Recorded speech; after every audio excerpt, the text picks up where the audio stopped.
ओम श्री गणेशाय नमः। गौरीपुत्रो गणाध्यक्षो विघ्नहर्ता विनायकः। जय माँ पीताम्बरा। आप सब दर्शकों को सुनीता झिंगरन का कोटि कोटि प्रणाम नमन और जय माँ पीताम्बरा।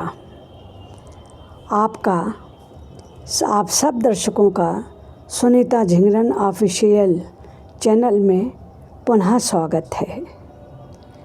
मैं आपके सामने ये आज का अपना 5th पार्ट की रिकॉर्डिंग आपको के सामने मैं कर रही हूँ और मेरे 4 पार्ट जो हैं हमारी सुनीता झिंगरन म्यूज़िकल जर्नी के प्रस्तुत हो चुके हैं। आप लोगों ने सुना है, उसकी सराहना की है, इसके लिए बहुत बहुत धन्यवाद। सबसे पहला पुनः दोहराती हूँ, मेरा पहला जो पार्ट था वो संगीत पर, पृथ्वी पर कैसे संगीत अवतरित हुआ इसकी परिचर्चा थी। दूसरा मैंने श्रृंखला की थी, उसका दूसरा पार्ट ख्याल चैप्टर लिया था, वह किया था। और तीसरा जो श्रृंखला थी वो मैंने हमारे अयोध्या नगरिया में हमारे प्रभु श्री राम जी की प्रतिष्ठा को साल भर हो गया था, उनकी वर्षगांठ के मौके पर हम आप सब मिल के अयोध्या नगरिया कनक भवन गए थे। वहाँ मैंने अयोध्या नगरिया में बाजे बधैया मैंने भजन की प्रस्तुति की थी। ये ज़रूरी था क्योंकि मौका ही ऐसा था, दस्तूर भी ऐसा था। और ये 4th पार्ट मैंने जो किया है वो मैंने संगीत पर ही परिचर्चा की है, नाद श्रुति स्वर क्या है और गायकी पर। अब मैं ये आज का मेरा ये जो एपिसोड है ये 5वां पार्ट है। मैं इसमें कुछ अपने जो हमारी यादगार है थ्रू आउट इंडिया मैंने कल्चरल डिपार्टमेंट के कितने अनगिनत अनलिमिटेड प्रोग्राम किए। मेरा 52 साल का सफ़र है ये संगीत का हमारा। हमने शास्त्रीय संगीत की हर विधा को बड़े गहन रूप में मैंने उसका अभ्यास किया है और ग्रेट घरानेदार गुरुओं से मैंने सीखा है। ये मेरा नसीब है, ये मेरा भाग्य है कि गुरु भी ऐसे, और इसमें अथक परिश्रम हमारे पिता का है। पिता ने यह भीष्म प्रतिज्ञा की थी। 4 साल की उम्र से वो शिवपुर के आश्रम में वो वैदिकी का कोर्स भी और संस्कृत का अध्ययन करने और जो सनातनी जो होता है, जो एक कर्तव्य जो निष्ठा होती है कि सर घुटा के हमारे पिताजी की 5 साल की उम्र थी और हमारे पिताजी अपने नाना की गद्दी पर वो लोग राज वैद्य थे। कल्ली जी वैद्य, गजाधर जी वैद्य, श्यामाराम वैद्य, एक भाई डॉक्टर गंगाराम, वो ब्रिटिश गवर्नमेंट के समय में मेयर भी थे। और एक बात और है, एक इजाफा और है बड़ा हमारे लिए संगीत के लिए वरदान साबित हुआ कि हम ऐतिहासिक नगरी चौक क्षेत्र में हमारे पिताजी का मकान है, क़याम है। और हम लोग, हमारे पिता जो हमारी दादी थी वो कलकत्ता में ब्याह के गई थी, कलकत्ता के जोड़ा शाखू में वहाँ पर रहती थी। और हमारे जो बाबा थे उनके पिताजी हीरे के व्यापारी थे। ये लोग सुंदरलाल मैसर्स के नाम से फर्म थी, हीरे जवाहरात के व्यापार करते थे, शिपें चलती थी। फिर वो लोग पता नहीं, हमारे पिताजी के जो नाना जी के कोई पुत्र नहीं था तो गद्दी कौन संभालता, तो माइग्रेट लखनऊ कर गए, वो लखनऊ के ही होके रह गए। तो हमारे पिताजी का जो नाना जी का जो मंदिर है कल्ली जी मंदिर, कल्ली जी ट्रस्ट है, वहाँ से उन्होंने ब्राह्मण की कन्याओं को कि निःशुल्क कोई भी कन्या हो, किसी ब्राह्मण जात की किसी भी हो, शादी ब्याह सब निःशुल्क वहाँ कर सकते थे। और राम दरबार की स्थापना की। वहाँ सिंहवानी देवी दुर्गा जी भी हैं और कृष्ण कन्हैया की आजकल एंटीक में वो मूर्ति गिनी जाती है, भव्य, जिसका कोई मतलब उसका जोड़ा ना मिलेगा, इतनी भव्य मूर्ति राधे कृष्ण की है। और राम मंदिर कल्ली जी ट्रस्ट के नाम से मशहूर है। और चौक क्षेत्र में जो दुर्गा नवमी जो पड़ती है दुर्गा माता के दिन, उसमें जो यात्रा निकलती है राम मनौती यात्रा, वो वहीं से जुलूस उठता है। ये श्रेय बहुत बड़ा उपलब्धि है ये। तो उन्होंने बीच में प्रतिज्ञा की थी शिवपुर के आश्रम में। वो 4 बजे से ब्रह्म मुहूर्त में उठते थे, वहाँ समिधा है और आपके हवन है, रामा रामी पहन के चांद घुटा के संस्कृत के पुराने ज़माने के मध्यमा थे, लकौंदी वगैरह का अध्ययन किया था। तो उनके नस नस में कालिदास का कुमार संभवम और ऋतु संहारम ये सब उन्होंने संस्कृत में अध्ययन किया था। तब उन्होंने प्रेरणा लेकर हमको संगीत में बीच में प्रतिज्ञा की थी कि हमारे बेटी होगी तो हम सिखाएंगे, और उन्होंने ये कर दिखाया। हमने भी 4 साल की उम्र से प्रतिज्ञा की, मेरे पिताजी ने करवाई कि तुम ईमानदारी से रियाज़ करोगी, और हमको नसीब से ग्रेट घराने के, हर घराने के उस्तादों से विद्या मिलती चली गई। और हमारा 8-8, 10-10, 11 12-12 घंटे का रियाज़ वो और 4 चांद लगाया। क्योंकि हमारे गुरु लोग कहते थे कि संगीत की विद्या में कोई शॉर्टकट नहीं होता है, इसको सीखना पड़ता है। कई एक गायकों से मैंने सुना है कि हमने तो सिर्फ शास्त्रीय संगीत सीखा है, राग रागनी सीखा है, गज़ल ठुमरी तो हम अपने आप गा लेते हैं। ये बात मेरे पल्ले नहीं पड़ती है, माफ़ कीजिएगा, ये हमारे गले नहीं उतरती है। क्यों नहीं उतरती? क्यों नहीं उतरती? कि कुदरत में हर जो भी बदलाव मौसम का होता है, जाड़े में जाड़ा होता है, गर्मी में गर्मी होती है, बरसात में बरसात होती है।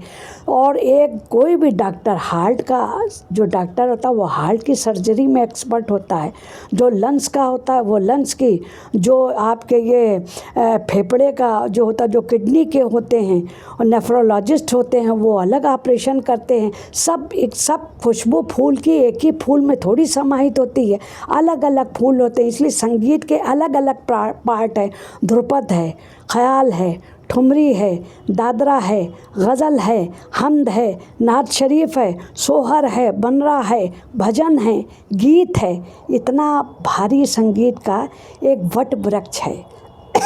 अलग अलग शाखाएं होती हैं। तो और ज़रूरी नहीं कि कोई राग रागनी गाए वो ठुमरी दादरे में सिद्धस्त हो, ये उसकी देन है।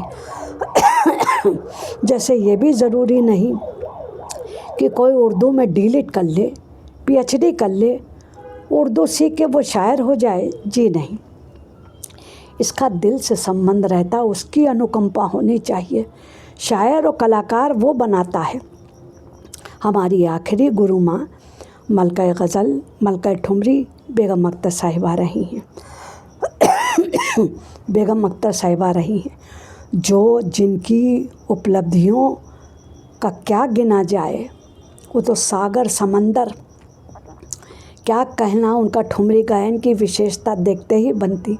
उस्ताद बड़े गुलाम अली खां साहब पटियाला घराने के याद पिया की आए एक बोल, जैसे पूरी कायनात उतर आई है। उस्ताद नज़ाकत अली, सलामत अली, पंडित जसराज जैसा ओम का आलाप करते थे, ऐसे सुरीले गायक ओमकार नाथ ठाकुर, डीवी पुलस्कर, कुमार गंधर्व, ये मार्तंड हुए हैं। इनका क्या कहना, सुरीली दुनिया। तो हर चीज़ को सीखने के लिए उसमें जुटना पड़ता है, ये शॉर्टकट नहीं है। हमारे गुरु ने पहले ही समझाया, हमें ही पसीने छूट गए। और एक बात आज और कह रही हूँ आप लोगों के सामने, क्योंकि कलाकार को ईमानदारी, हमारी स्वर कोकिला जो लता मंगेशकर जी, जिनको भारत रत्न हम नहीं कहेंगे, भारत रत्न हम तो उनको विश्व रत्न कहेंगे। विश्व रत्न है वो, ऐसी सुरीली, ऐसी सादी, ऐसी सिंपलिसिटी तो कूट कूट के भरी थी, स्वरों की गंगा।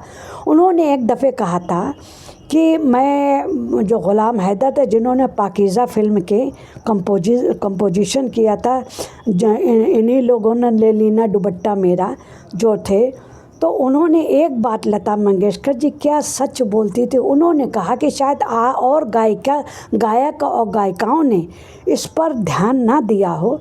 हमारे ग़ुलाम हैदर साहब ने कहा था कि देखो लता, जब गाना गाया करो तो सांस का ध्यान रखा करो,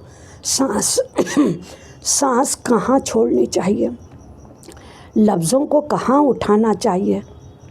और एक चैलेंज और लता जी को मिला था कि हमारे जो यूसुफ भाई हैं, जिनका नाम दिलीप कुमार है, जिनकी फिल्म गंगा जमुना है, मुग़ल आज़म है, उन्होंने एक दफ़े एक तंज़ कसा था लता मंगेशकर पर। उन्होंने कहा ये गायिका हैं, किसी म्यूज़िक डायरेक्टर ने मिलाया कि अभी ये फिल्मों में गा रही हैं। तो उन्होंने जब कहा कि ये मराठी हैं, तो उन्होंने हंसते हुए दिलीप साहब ने कहा, यूसुफ साहब ने, अरे भाई मराठियों का तलफ़ुज़ ठीक नहीं रहता, प्रोनाउंसिएशन नहीं ठीक रहता उर्दू का, और वो उनके उसके प्रोनाउंसिएशन में, उच्चारण में दाल भात की बू आती है, दाल भात की बू आती है। ये बात लता जी को थोड़ी अखरी और उन्होंने इसको दिल में भी लिया और कहा कि यूसुफ साहब आपको अपने लफ्ज़ ये वापस लेने होंगे। उन्होंने फ़ौरन घर आई, उन्होंने मौलाना को एक रखा, उनसे बाकायदे उर्दू सीखी, लिखना पढ़ना, और फिर तो क्या कहने, 4 चाँद लग गए। ये होता है डेडिकेशन, ये होता है डिवोशन, जिसको समर्पित भाव ये होता है। और उन्होंने सीखा, फिर तो क्या कहना, लफ्ज़ तो हाथ जोड़े खड़े रहते थे। गज़ल की गायकी में तलफ़ुज़ का ठीक होना, प्रोनाउंसिएशन का ठीक होना बहुत ज़रूरी है, वरना अब हमने तो फ़ारसी में गज़ल गाई है, पर्शियन में, वो भी हाफिज़ शिराज़ी की। लखनऊ यूनिवर्सिटी में सेमिनार हुआ था, 14 जगहों से डेलीगेशन आया था, और इसके थे अरबी, उर्दू, फ़ारसी के हेड ऑफ द डिपार्टमेंट थे डॉक्टर समडी, हमारी जो टीचर थी हमीदा बानो ले गई थी। हमारा उर्दू तलफ़ुज़ बचपन से बहुत ठीक था, अच्छा था, ये भगवान की देन है। तो हाफिज़ शिराज़ी के 2 हम कह रहे हैं, बड़ी कठिन गज़ल है ये फ़ारसी की, कि दिल में रवज़ दस्तम साहिब दिला खुदारा, दरदा के राज पिन्हा ख्वाहश शुदा शिकारा, आसाइश दो गेती तफसीर इन दो हरफस्त, बा दोस्तां तलत्तुफ़ ब दुश्मना मुदारा, हाफिज़ बखुद नपोशीद ई खरक़ाए मैं आलूद, शेख पाके दामन माजूर दार मारा। इसके हिंदी में अगर आप लफ्ज़ सुने, अर्थ जाने तो आपको मज़ा आ जाएगा। लेकिन मैंने भी सीखा, मैंने भी उसको आत्मसात किया। हाँ, मैं लिखना, मेरी छोटी बहन शायरा थी शबनम लखनवी के नाम से, कुमारी अनीता जिगरन, वो इस दुनिया में नहीं है। उनका बहुत योगदान है हमारे संगीत में। मेरे बेटा जब 2.5 साल का था तो उन्होंने गोद ले लिया मेरे बेटे को, उन्होंने पाला, कहा कि तुम कलाकार हो, तुम बेटे को नहीं पाल पाओगी, तुम अपना रियाज़ करो। वो यशोदा माँ बन गई। तो उन्होंने ये हमारे लिए इतना समर्पण भाव रखा। तो मैं बता रही हूँ कि गज़ल गाने के, गज़ल का कभी बताऊँगी अगले एपिसोड में कि गज़ल के कितने पार्ट होते हैं, कव्वाली अंग क्या होता है, उर्दू का तलफ़ुज़ का गठन क्या होता है, ये सब बड़ी मुश्किल बातें हैं। और एक संस्मरण हम आपको ज़रूर बताएंगे, ये है अमृतसर की कॉन्फ्रेंस का, जब ज्ञानी ज़ैल सिंह जो बाद में राष्ट्रपति हुए, वहाँ के चीफ मिनिस्टर थे, कार सेवा चल रही थी, सरदारों का उन्होंने मनाया था, कार सेवा का जश्न मनाया था। उस स्टेज पर कौन थी? शोभा गुल्टू थी, हाँ, उस्ताद अब्दुल हलीम जाफ़र थे, रईस खान साहब थे, सितारा देवी, किशन महाराज, गुदई महाराज, फ़खरुद्दीन खान साहब सारंगी के, और उस्ताद दिल्ली वाले साबरी खान साहब थे, और सितारा देवी, परवीन सुल्ताना, मतलब सुनंदा पटनायक। कोई 3 दिन का समारोह था। हमारा पहले दिन पहली प्रस्तुति, हम तो कांप गए थे जब हमारे संग संगत सुना कि गुदई महाराज कर रहे हैं, और हम थोड़ा घबरा गए।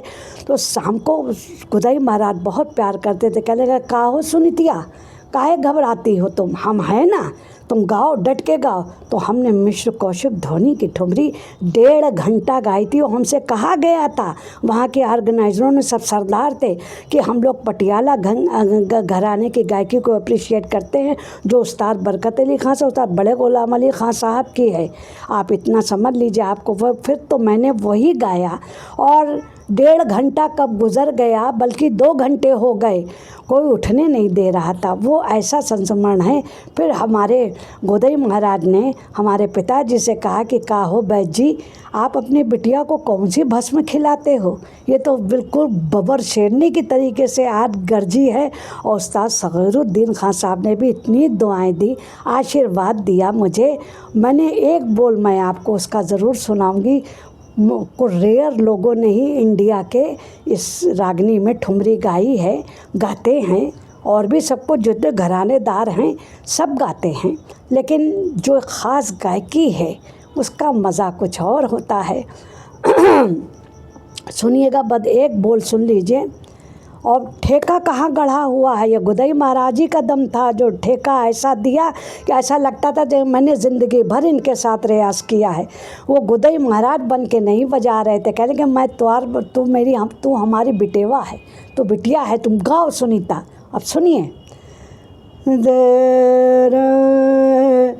दरना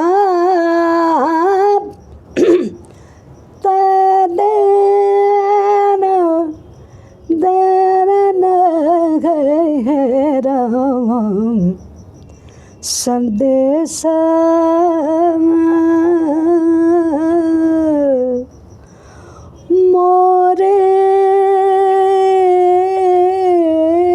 मोरे बलमा से कहियो जाए जय राम। संदेश मोरे बलवा से कहियो जय जय हाय राम। संदेश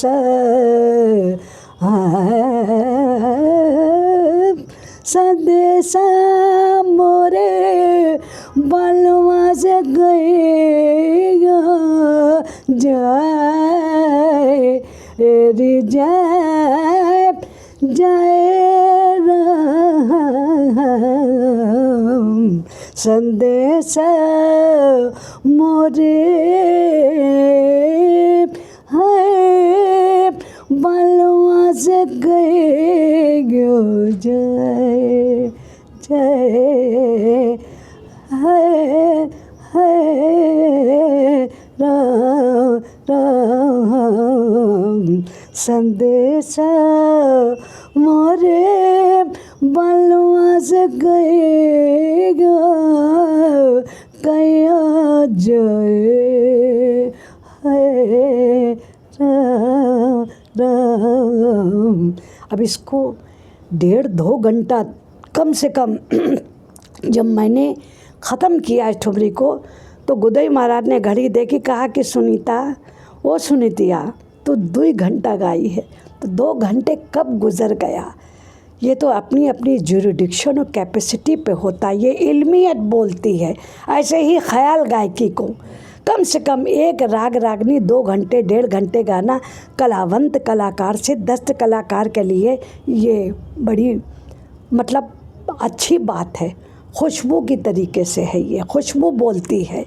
तो मैं आपसे इसका और भी कहाँ कहाँ मैं गई पूरी थ्रू आउट इंडिया में, मैं आपसे इसका ज़िक्र करती रहूँगी।